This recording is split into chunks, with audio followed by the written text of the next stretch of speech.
ఏమండి ఏమండి పవిత్ర ఏదో అరిచినట్టు వినపడింది నాకు. మీకేమైనా వినపడిందా? తను ఏ కలగాని అరిచిందో ఏమో. నువ్వు అడ్డమైన కలలో గాని నన్ను నిద్రపోనివ్వడం లేదు. నోరు మూసుకుని పడుకో.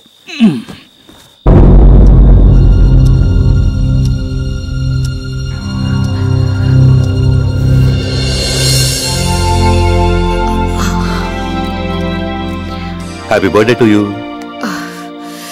తిక్క నీకేమన్నా? ఎందుకు పనిచేసావు? హాయ్ హ్యాపీ బర్త్డే మిగతా వాళ్ళలా అంటే అప్పుడు నాకు వాళ్ళకి తేడా ఉంది. అందుకని ముందు కూర్చో.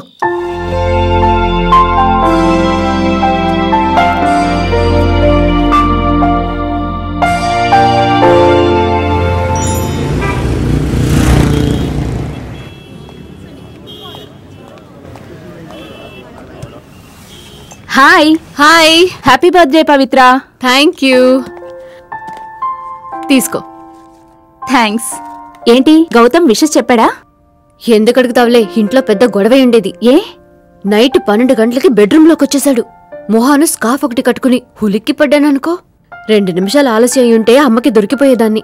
అడిగితే తను విష్ చేసింది నా మనసులో నిలిచిపోవాలట. నిజంగానే నిలిచిందే, ఇక జన్మలో మర్చిపోలేను. ఎనికెందో మొదల్లా అతను చేసేది కరెక్ట్ అని తోందినిల్లా. చాలా ఎవరికో, ఎందుకు తప్పుగా ఆలోచిస్తావు? నన్ను సంవత్సరం పాటు ఫాలో అయి ప్రపోజ్ చేశాడు. నాకీ లవ్ గివ్ నచ్చవన్నాను. సరే ఫ్రెండ్ గా ఉందామన్నాడు. అప్పటినుంచి ఇప్పటి వరకు నేను వాడితో గుడికెళ్లాను, వాడు నాతో షాపింగ్ వచ్చాడు. ఇద్దరం కలిసి హోటల్కి వెళ్లి తక్కువ తిని ఎక్కువ మాట్లాడుకునేవాళ్లం.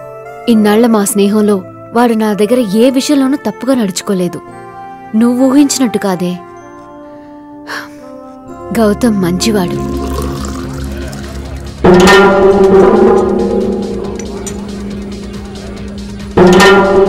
గౌతమ్, రే గౌతమ్, ఏంటి మావా ఇది?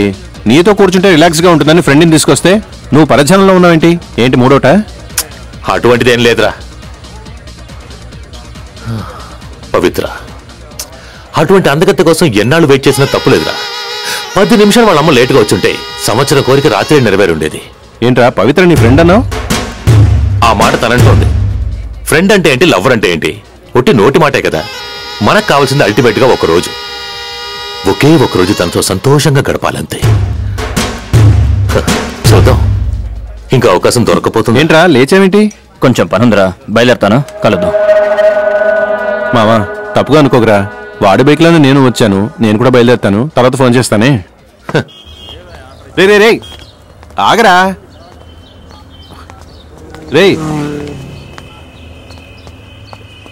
ఏంట్రా సడన్ గా బయలుదేరావు? వీడితో మందు కొట్టడం కంటే అంత విషం తాగసరా. వీడితో ఫ్రెండ్షిప్ ఏంట్రా? లవ్ ఏంటి, ఫ్రెండ్ ఏంటి, ఎలా పిలిస్తే ఏంటి? ఓ రోజు మ్యాటర్ అయిపోతే చాలంటాడు. అమ్మాయిల్ని ప్రేమిస్తున్నాం అంటూనే అన్ని పనులు కానిచ్చేసి మోసం చేస్తున్నారు. ఇప్పుడు ప్రేమ అంటే అమ్మాయిలకి నమ్మకం లేకుండా పోయింది. ఇంకా ఫ్రెండ్ అంటే కొంతమంది నమ్ముతున్నారు. ఇటువంటి వాళ్ళు ఊరికి 4 ఉన్నారు అనుకో, ఇక ఫ్రెండ్ అన్నా కూడా నమ్మరు. వీడిని వదిలే వీడి నుంచి ఆ అమ్మాయిని ఎవడు కాపాడతాడు?